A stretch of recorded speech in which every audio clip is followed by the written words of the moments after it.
RMC, 01 TV, François Sorel, De quoi je me mail. Un grand bonjour à toutes et à tous. Très heureux de vous retrouver comme chaque semaine, vous le savez, pour votre rendez-vous dédié à la tech.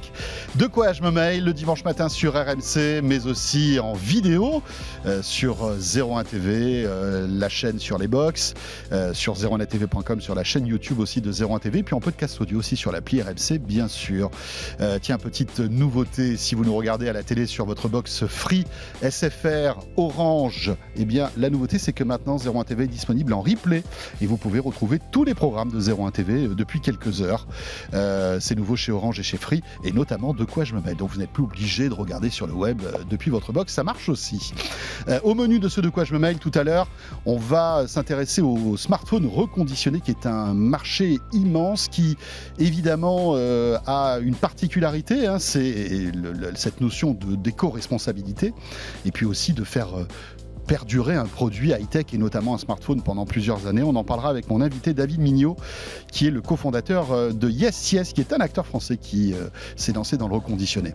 Et puis je vous rappelle qu'à tout moment, vous pouvez réagir au contenu de ce De quoi je me mail avec la page Facebook, pardon. Vous pouvez à tout moment nous laisser un petit message ou avec le hashtag DQJMM sur Twitter. C'est parti, merci d'être là.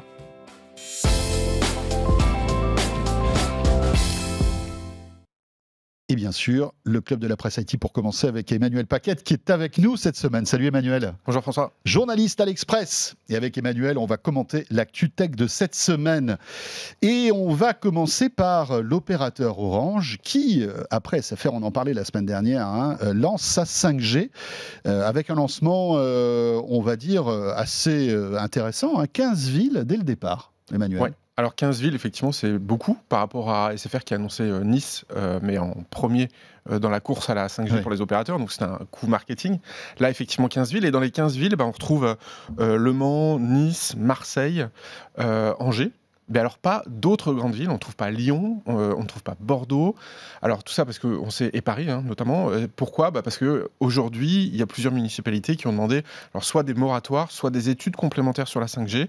Et donc de fait, les opérateurs pourraient quand même lancer la 5G, mais préfèrent discuter avec les élus pour essayer de pacifier un peu les relations et ne pas rentrer en conflit directement avec eux. C'est ce que dit notamment Stéphane Richard, le patron d'Orange. On ne va pas aller en force sur la 5G. C'est ça, et c'est plutôt malin parce que vaut mieux discuter avec les élus, écouter l'opinion publique, la plupart ou une partie des élus en tout cas, ou en tout cas même les partis écologiques, pour essayer de trouver des solutions plutôt que de passer en force, même si légalement le droit est plutôt du côté des opérateurs. C'est-à-dire que les opérateurs ne sont pas obligés d'attendre ces moratoires. Non, aujourd'hui non, il n'y a pas de une municipalité ne peut pas empêcher le lancement de la 5G techniquement. Donc là on est plus dans de la politique que dans du légal. Alors, SFR a commencé avec Nice. Orange donc lance 15 villes le 3 décembre. Ça représente à peu près 10% de la population, donc on y va mollo. Où sont les autres ? Où sont Bouygues et où sont Free ? Alors, Bouygues Télécom, ils vont l'annoncer le 1er décembre, donc on attend pour l'instant pas de nouvelles. Et alors, le gros mystère, c'est Free, puisqu'ils ne communiquent absolument pas. Il y a eu une conférence sur les chiffres du 3e trimestre là, de Free. Ils ont dit, nous, on fera des annonces à nos abonnés, pas aux journalistes en gros, en tout cas pas tout de suite. Donc effectivement, c'est la grosse inconnue de savoir quand, où, et puis surtout, à combien, puisque Free a pour habitude de casser les prix quand ils arrivent dans la 4G, quand ils sont arrivés sur la 4G. Donc est-ce qu'ils vont refaire le même coup dans la 5G ? Donc effectivement, on devrait le savoir dans les semaines qui viennent, mais c'est le plus grand mystère. On se souvient du coup de Free à l'époque, qui avait proposé le prix de la 4G au prix de la 3G, ce qui avait complètement abattu les autres opérateurs qui avaient été obligés de s'aligner. Exactement. Donc on peut s'attendre à ce scénario, à ton avis, Emmanuel, ou pas ? C'est possible. Même si aujourd'hui, le Free d'aujourd'hui, c'est plus le Free d'il y a quelques années, c'est un opérateur quand même maintenant mature, qui a beaucoup d'abonnés, qui a des énormes frais fixes, des énormes moins insolent qu'avant, on va dire. Voilà, et qui est moins aussi agile, d'une certaine manière. Ils ont beaucoup de salariés, ils ont beaucoup d'abonnés, donc c'est plus compliqué aujourd'hui de jouer la carte du prix à fond. Et puis la 5G, ça coûte cher. C'est les licences, bien évidemment, c'est plusieurs centaines de millions d'euros. Voilà, et les déploiements. Et après la construction du réseau. Exactement, qui lui aussi coûte cher. Et puis ce débat sur la vraie 5G, la fausse 5G qu'on a déjà évoqué dans De quoi je me mail. Certains soupçonnent que Free pourrait appuyer sur un bouton 5G, mais pas avec une vraie 5G. Et d'ailleurs, Stéphane Richard, lors de son entretien aux Échos, je crois notamment, il y a quelques jours, avait mis en garde Free à ce sujet. Oui, parce qu'effectivement, technologiquement, aujourd'hui, les fréquences sont dites neutres. Donc sur n'importe quel type de fréquence, on peut faire n'importe quel type de technologie, 2G, 3G, 4G, 5G. Donc techniquement, les opérateurs peuvent faire absolument ce qu'ils veulent. Ils n'ont pas forcément besoin des fréquences 5G qu'ils ont achetées récemment. Sauf qu'aujourd'hui, c'est les plus, disons, les plus pratiques et celles qui en tirent le plus parti pour avoir des très bons débits sur la 5G. Donc on va voir si Free va se saisir de cette occasion-là pour mettre sur d'autres bandes de fréquences effectivement la 5G et avoir tout de suite une couverture très bonne. Oui, c'est ça. Mais ça serait peut-être au détriment de la 4G, puisque ça serait sur les mêmes fréquences que la 4G. Donc ça pourrait peut-être dégrader le service 4G. Alors ça pourrait dégrader le service 4G. Encore une fois, SFR, Bouygues et Orange ont plus de mal à faire ce genre de choses parce qu'ils ont quand même une partie B2B qui utilise ce réseau 4G. Donc ils ne peuvent pas dégrader pour des abonnements assez chers et des abonnements aux entreprises ce réseau 4G. Free n'a pas encore vraiment débuté cette stratégie dans le B2B. Donc eux, ils peuvent y aller assez facilement puisqu'ils ont essentiellement des abonnés grand public. Free qui doit se lancer dans le B2B. Exactement. Question, alors ça devait être là, cette année. Oui. Visiblement, maintenant, ils ont dit que ce serait décalé en 2021 en raison du Covid. Donc on va voir, effectivement. On va parler maintenant de contenu avec un nouvel acteur qui va se lancer dans le sport, un peu à la Netflix, Emmanuel. Exactement. Alors il s'appelle DAZN. Alors en vrai, on dit The Zone, DAZN. Ça n'a rien à voir avec les aspirateurs. Non, c'est pas Dyson. Excuse-moi, c'est pour l'accent anglais, désolé. Mais non, c'est DAZN. Voilà. Donc c'est effectivement un Netflix du sport qui propose du retransmission sportive en direct et puis des documentaires également autour du sport. Alors aujourd'hui, ça appartient à Access Industries.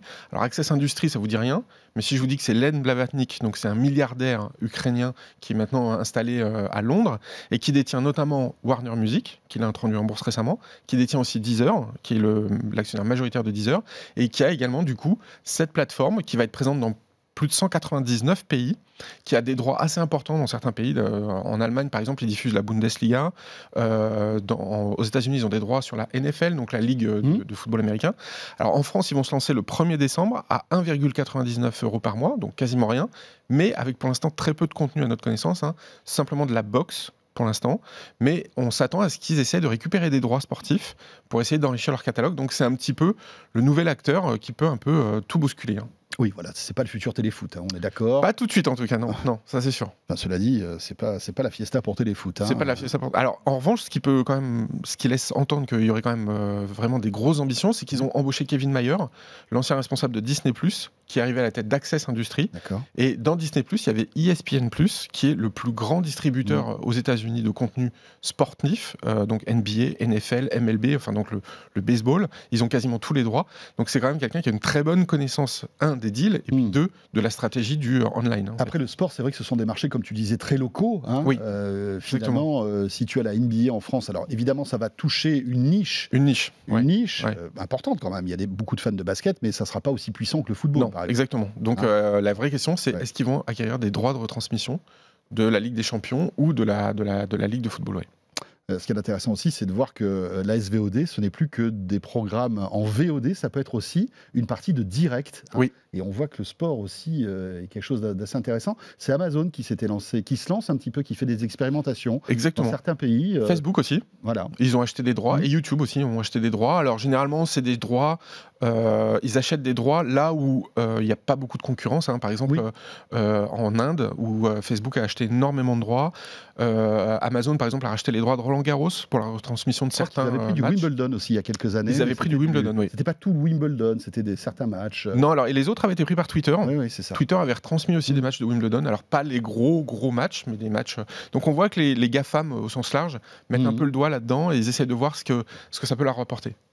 Intéressant, toujours dans le domaine des contenus, cette fois-ci la musique et les concerts avec un service qui prend tout son sens en cette période d'épidémie, finalement. Exactement, c'est les concerts retransmis en live sur Internet et les gens payent pour ça. Alors, il y a une petite start-up qui s'est créée au mois d'août qui s'appelle Drift, donc c'est une start-up britannique qui a été créée par 2 agents artistiques qui ont des grandes signatures autour d'eux, donc ça a été assez simple pour eux de demander à leurs artistes de faire des concerts. Donc on retrouve parmi ces artistes Nick Cave, que certains connaissent peut-être, Dermot Kennedy, Kylie Minogue, donc là une chanteuse australienne pour le coup, qui ont retransmis en live leur concert sur Drift. Alors il fallait payer un billet entre 12 € et 24 €. Un peu comme une séance de cinéma finalement. Voilà, exactement, donc beaucoup moins cher qu'un concert traditionnel. C'est un concert en direct. C'est-à-dire que le chanteur se produit en même temps que je regarde le Exactement. Alors moi j'en ai regardé un. Alors c'est un peu étrange quand il y a le chanteur qui vous dit levez-vous, même si vous êtes chez vous, levez-vous et chantez. Bon, c'est pas facile. Bon, pas évident, hein, mais bon voilà, là c'était les Vamps, je sais pas si The Vamps, c'est pour ceux qui connaissent, qui a été retransmis samedi dernier. Et donc ils ont fait 11 concerts, ils ont vendu avec ces 11 concerts 350 000 billets pour l'instant, hein, et ils considèrent que maintenant c'est un vrai marché et donc ils veulent pérenniser. Et ils pensent que même quand les tournées vont recommencer, ça sera une possibilité pour les artistes, en amont de la tournée mondiale ou en aval, donc à la fin de la tournée mondiale, de refaire des concerts pour toucher des spectateurs qui n'ont pas pu se déplacer en physique lors des concerts traditionnels. C'est intéressant parce que c'est quelque chose qu'on voyait de temps en temps dans les salles de cinéma qui retransmettaient alors soit des pièces de théâtre, des opéras ou même parfois certains gros concerts. Mais le fait que ça arrive à la maison, c'est vrai que ça a du sens finalement. Et je pense que le fan aura tout le plaisir d'aller dans une salle voir son chanteur préféré, mais d'avoir aussi, pourquoi pas, la version vidéo. Oui, exactement, parce que ce que dit Drift, il y a le replay là aussi. Donc après, alors par exemple sur The Vamps, là, on peut retrouver le concert en YouTube aujourd'hui sur YouTube gratuitement. Voilà, c'est ça. Mais le Kylie Minogue, non, par exemple. Donc ça dépend des artistes. Ça dépend des droits aussi. Exactement. Drift donc. Et c'est valable aussi en France ? Alors on peut y accéder en France, bien sûr. Hein. Là, il n'y a pas de problème. En revanche, ils n'ont pas encore d'artistes français, même s'ils m'ont dit qu'ils étaient en négociation. Le prochain, c'est Andrea Bocelli, pour ceux qui apprécient ce qu'il fait. Donc c'est au mois de décembre. Donc il y aura une possibilité de le voir en live. Très bien. On se souvient, et tu nous avais parlé de BTS aussi, exactement, ce groupe coréen qui avait rempli en, je crois, 2-3 soirs, je ne sais pas combien d'équivalents de Stade de France. C'était 3-4 Stades de France, c'était monstrueux. C'est incroyable. Bon, BTS, c'est quelque chose qui c'est un phénomène qui dépasse l'entendement, on va dire. Hein. On va parler maintenant un petit peu de Facebook et notamment de Portal qui s'est mis à jour. Vous savez, alors Portal, on réexplique peut-être ce que c'est pour tous ceux qui ne l'ont pas vu. Il y en a quand même beaucoup qui ne l'ont pas vu, le Portal. Hein. Donc effectivement, c'est un écran avec une caméra pour permettre la visioconférence à distance. Donc effectivement, c'est commercialisé par Facebook. Hein. C'est un des premiers pas de Facebook dans le hardware avec les casques Oculus dont tu as parlé à plusieurs reprises. Donc effectivement, c'est du hardware Facebook qui commence à intégrer tout ce qu'il y a dans la sphère Facebook et notamment la messagerie WhatsApp. Donc maintenant, on peut se connecter sur Portal avec son compte WhatsApp pour faire des appels vidéo ou audio à plusieurs ou juste en tête-à-tête. D'accord. Donc ça, c'est une nouvelle fonctionnalité. Une autre fonctionnalité un peu plus ludique, c'est on en parlait tout à l'heure, mais de faire des playbacks, des concerts chez soi en fait en petits clips vidéo qui peuvent être enregistrés et partagés avec ses amis.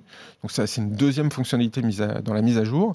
Et puis la troisième, c'est de pouvoir faire toujours des appels à plusieurs, de pouvoir partager même en live des contenus via Facebook Live, donc même en dehors de Portal, mais directement sur Internet. Donc l'intégration de plus en plus forte entre le hardware, le matériel Facebook qu'on voit ici, et puis tous les services de la galaxie Facebook. Voilà, le Portal qui a une particularité, c'est de suivre en fait la personne qu'il est en train de filmer. Il y a tout un algorithme. Alors évidemment, si vous allez derrière, ça va pas marcher, mais il va zoomer sur la personne quand on bouge, etc. C'est plutôt bien fait. C'est Amazon qui a repris le concept avec son Echo Show dernière génération, qui lui tourne carrément. Hein. C'est-à-dire qu'il y a un moteur derrière l'appareil qui fait que en fait, l'appareil vous suit lorsque vous baladez par exemple dans votre cuisine. C'est assez drôle. On va parler de Slack maintenant, qui est un énorme outil utilisé par beaucoup de gens. Hein. C'est un outil de travail qui a peut-être été un peu concurrencé ces dernières, par cette pandémie, par notamment Teams ou des Zoom, des choses comme ça, non ? Mais malgré tout, Slack intéresse de gros poissons, on va dire. Exactement, en l'occurrence Salesforce. Donc Salesforce, c'est pas très connu du grand public, mais c'est une entreprise qui permet de faire de travailler en ligne en fait avec ses forces commerciales. Et donc Salesforce est prêt à faire une offre de 17 milliards pour acheter Slack, pour avoir justement cet outil de visioconférence à disponibilité des entreprises et puis des VRP éventuellement. Donc effectivement, comme tu le disais, on voit aujourd'hui la bagarre autour de ces outils de visioconférence qui existent depuis très longtemps, qui étaient un peu délaissés par tout le monde. Slack était très fort sur la téléphonie mobile, puisqu'elle permettait une messagerie instantanée en se créant des groupes de travail, par exemple, et des choses comme ça. Là, on voit aujourd'hui ce qui a plutôt le vent en poupe, c'est assez étonnant, mais c'est les logiciels de visioconférence sur le bon vieux PC, puisque Teams, par exemple, on l'utilise essentiellement sur son PC. Tu parlais de Zoom, l'activité de Zoom est essentiellement sur PC, donc c'est un peu au travers de la revanche du PC, on retrouve aussi la revanche des vieux outils de visioconférence, au détriment de ce qu'on voyait aujourd'hui sur les smartphones, comme les messageries WhatsApp, etc. On parlait de Portal tout à l'heure, c'est aussi une manière de mettre dans Portal, la messagerie WhatsApp qui est plutôt donc sur téléphone, de lui redonner en fait un plus grand écran. Donc c'est la revanche des anciens contre les nouveaux. C'est assez marrant. Ouais, c'est vrai que c'est assez intéressant. On va parler maintenant d'un géant du jeu vidéo, Cocorico, qui est français. C'est Ubisoft, qui, avec son nouveau numéro d'Assassin's Creed, explose tous les compteurs. Exactement, alors ils ont fait un communiqué en disant que c'est la plus grosse vente de l'histoire de la franchise Assassin's Creed. Donc là, c'est Assassin's Creed Valhalla, hein, je ne sais pas si je le prononce très bien. Donc il est disponible sur PlayStation 5, pour ceux qui ont eu la chance d'avoir une PlayStation 5. Sur Xbox aussi, je crois. Tu n'as pas réussi à en avoir une depuis la semaine dernière. Toujours pas. Voilà. Toujours pas.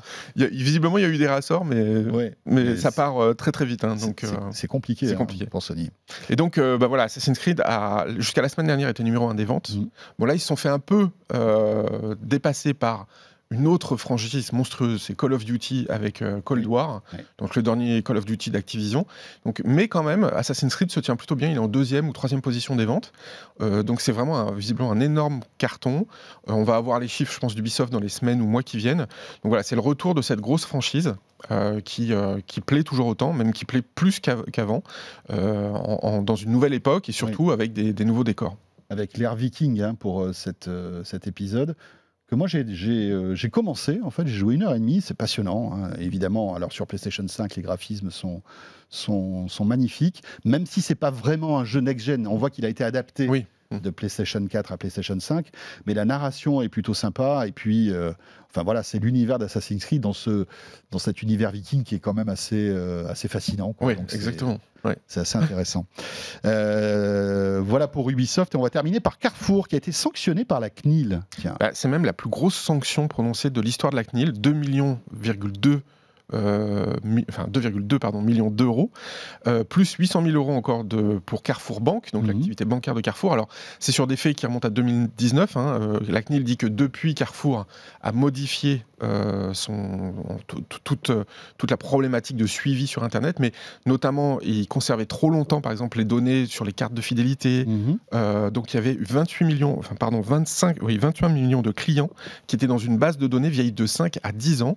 Normalement, on n'a pas le droit de conserver aussi longtemps des données comme ça. Donc ils se sont fait un peu reprendre par la patrouille sur ce type d'éléments. Il y avait aussi l'installation de cookies lorsqu'on allait sur Carrefour.fr qui était quasi obligatoire. On ne nous demandait même pas si Carrefour avait le droit ou pas d'installer le cookies. Donc c'était sans consentement. Donc voilà, il y a eu plusieurs choses qui leur sont reprochées. Encore une fois, Carrefour a pris des mesures depuis, mais il n'empêche qu'aujourd'hui, c'est la plus grosse amende pour non-respect du règlement général de protection des données européennes. Voilà, tout ça arrive dans un climat aussi où c'est très compliqué pour la grande distribution. En plus, avec des grands plans de licenciement. Bien sûr. Et cette épidémie de Covid qui... Alors c'est paradoxal parce que les grandes surfaces sont restées ouvertes. Pour certaines, elles ont très très bien marché. Mais ça, ça redistribue toutes les cartes en fait. C'est étonnant. Voilà pour l'actu et ce club de la presse IT. Merci beaucoup Emmanuel Paquette. Merci pour ça. Voilà, on croise les doigts pour que tu essaies de trouver une PlayStation 5 d'ici la semaine prochaine. Ce sera notre nouvel épisode. C'est ça. Du loser.